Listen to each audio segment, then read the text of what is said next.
Welcome back. Understanding false colors is a matter of patience, and I think after yesterday's video, we may have a grip on it.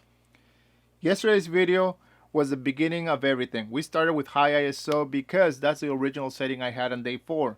Thinking the ISO within this camera was going to be okay due to the fact that it can handle high ISO in photography quite well. It doesn't seem to be the case with ProRes RAW. So based on that knowledge, I'm thinking that maybe today if we drop this ISO down to its native base of 100 and play within that maybe all the way to 400, because we already venture upon the 500 to 640 points, and those points don't seem to be working so well for us.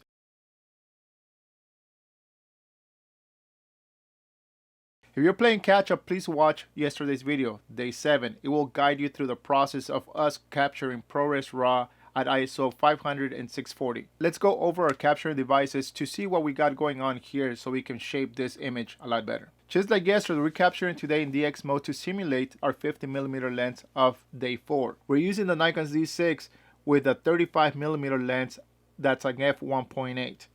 Aside from that, we're also using the Ninja 5, a DD microphone, a whiteboard, the D810 that's focused directly on the Ninja 5, and we're also using a newer 60-watt light with a parabolic softbox. Now that we know what devices we're using, let's try to make sure that we can capture ProRes RAW like it's supposed to. There's no reason why Atomos, Nikon, and Apple are pushing for ProRes RAW unless it was any good. So who's to blame here? Is it the camera? Is it the Ninja? Or is it ProRes RAW? So let's not fuss with it, just get right into it. These are the settings.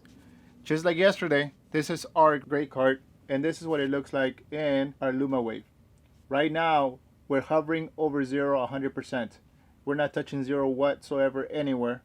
And with our false colors, this is where we're at. We're kind of fishy in the salmon, in between dark gray and light gray, which puts us at 48 to 77 of false colors. So that's what we want. This is what we want to aim at every single setting that we're going to be working today. We want to have just that map. Light gray, salmon, dark gray. If we achieve that in every single scene as we go down the scale, then we're probably going to find our sweet spot somewhere down the line. This is our new setting, and here we go. Our gray card shows right now in our LumaWave that we're about 100. But if we go to our false colors, which let's take this one down, it shows right here that we have light gray, salmon, and dark gray. We still have the same configuration that we did in the prior setting. Next one. New setting. And this is our base ISO, and what we're trying to achieve in this one is the same color gradient that we did before. We have it again. It's right there with the occasional green towards the bottom, but we're basically right, that's our map right there. That's our grayscale that we want. That's what I believe is the best thing there is right now for capturing ProRes RAW within the Nikon Z6.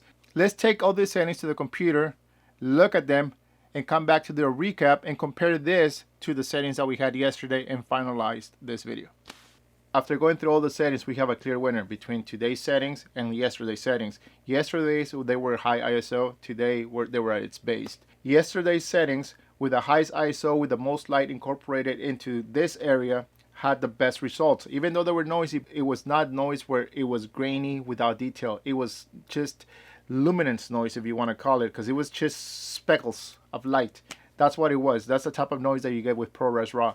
That noise is virtually gone at its base ISO, and we have a much nicer scene that you can actually use. And I'm pretty sure that it goes away 100% if you were to be outside, outdoors in pure daylight. For now though, since we're doing everything indoors with our lights at 100% all around, daylights up on top, our main light here, all of that's at 100%. Here are our settings from yesterday and today at 200%, so you can see the noise levels. Let's start with yesterday's settings, and these are it.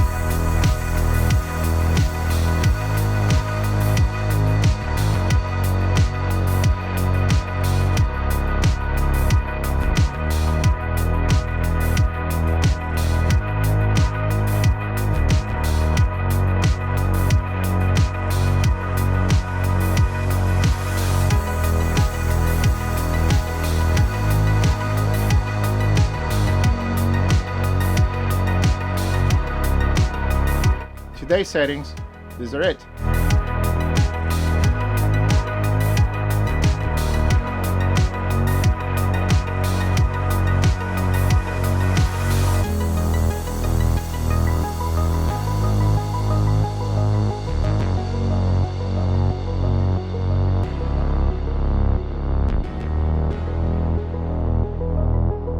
Based upon how we shot today and everything we've done, I can tell you one thing for sure, that your grayscale card should be between dark gray and light gray with the stripe of salmon in the middle. Okay, make it a little fishy and you'll get it right. If that's not achievable for you, you should probably push it a little bit lower and you still be okay. You'll introduce a little bit of noise, but in this other setting it also works, which is green, dark gray, salmon. I highly recommend you go a little higher, and that is dark gray, salmon, light gray. For your false colors, if you get that tonality, you should be okay. Based on that, you should be able to get the best results out of your Z6. I still do not know if the Z6 has a problem with noise, or is it the Ninja? Which one has the problem? Is Nikon capping the amount of data that's being transferred, or is the Ninja bottlenecking everything and not accepting the whole signal that the Z6 is sending out? So somewhere in between those two places, there's a problem.